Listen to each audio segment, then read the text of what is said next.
Welcome to the Monster Slayer Bestiary, where we hypothesize how to fight pop culture's greatest monsters.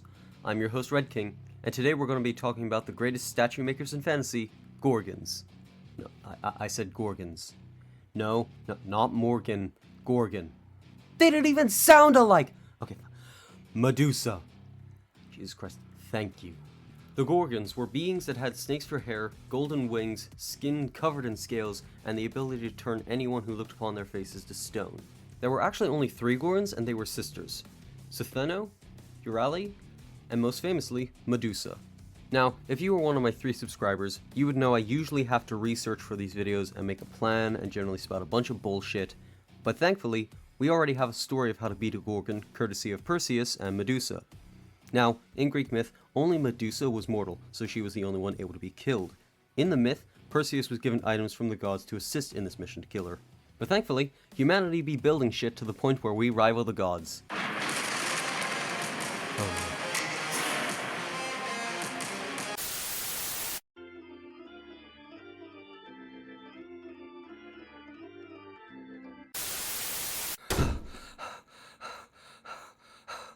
no. Okay, I think I lost him.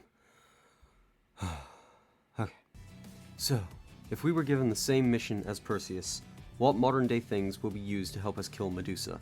Let's start with how Perseus did it. The first item that Perseus had was a bronze shield given by Athena, that shined to the point you could see a reflection in it. This was the thing most quoted in the myth, as Perseus used the shield to see Medusa without being turned to stone. The next item was a sword or sickle called the harp. It was a weapon that looked approximately like this or this, and was renowned for... Honestly, I searched for its abilities for like an hour and I couldn't find shit about its abilities. The only website that gave some of its powers was a website that didn't cite its sources and only used AI art for its rendition, so I don't trust that. The only thing I can say was that it was durable and it was sharp, which, considering the story takes place in the Bronze Age, probably means that people were talking about it from the point of view that it was sharp and durable compared to the bronze weapons of that time. Either way, I have since added this artistic representation to the list of swords that I want. The next item he was given was Hermes' winged sandals, but these are more for getting to the Gorgons than actually fight them, so I won't really mention them for the rest of this video.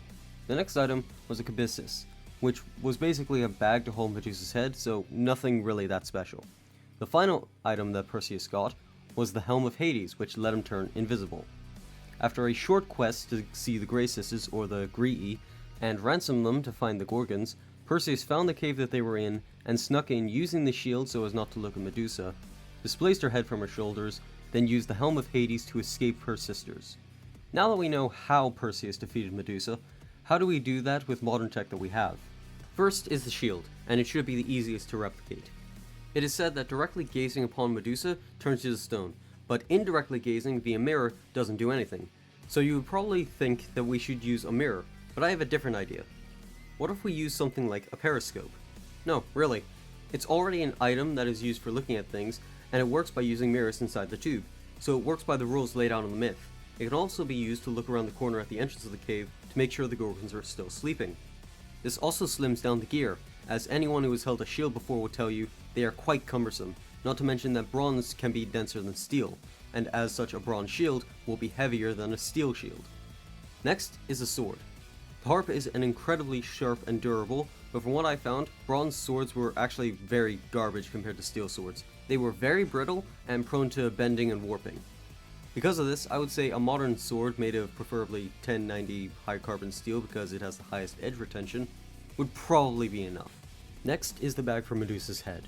If you want to escape quicker and don't care about the head as a weapon, then we should just be able to leave it. But if you really want the head, then most backpacks would work fine. I would say try and scoop it up off the ground with the backpack, so to save time, as Medusa's sisters wouldn't like some mortals stealing their sister's head, and you don't really want to be on the receiving end of 2 immortal flying snake women. Unless you're a bard, but they generally get as hard as stone for most things anyway. The final item equivalent we will try and find is the Helm of Hades. Now, let's start with the fact that nothing yet on this planet can make you invisible. But the helm mostly served as a way to escape from the sisters, so we just need to find an item or a collection of items that will let us get away. First, I would have some sort of flash grenade to blind and disorient the sisters before they wake up. Next would be a net.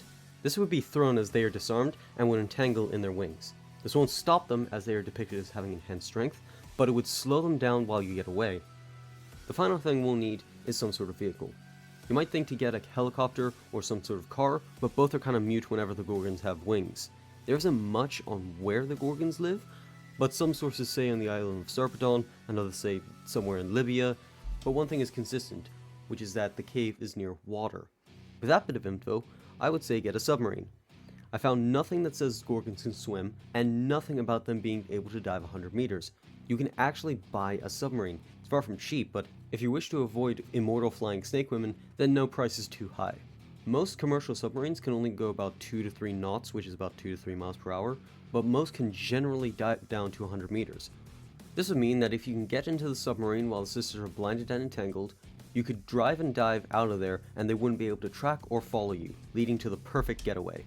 If you're a multi-millionaire, I've also found subs that can go 7 miles per hour and dive 500 meters, provided of course you don't control that thing with a Logitech. So to recap, you use a sub to get to the island/coastal cave of the Gorgons, sneak in using a periscope to check around corners and find them, sneak up to Medusa in her sleep, use your high carbon steel sword to decapitate her, then throw a flashbang and net to incapacitate her sisters, then you run back to your sub and escape, having the optional side task to grab her head without looking at it. Perseus would be proud at how mere mortals could do the work it took a demigod the assistance of multiple gods to do. Zeus, however, I think is still mad at me for talking shit about their powers, so let me wrap things up here. If you have any ideas as to what mythological creature I should theorize about next, then comment it down below, and don't forget to like and subscribe. Until next time, this is Red King, signing off.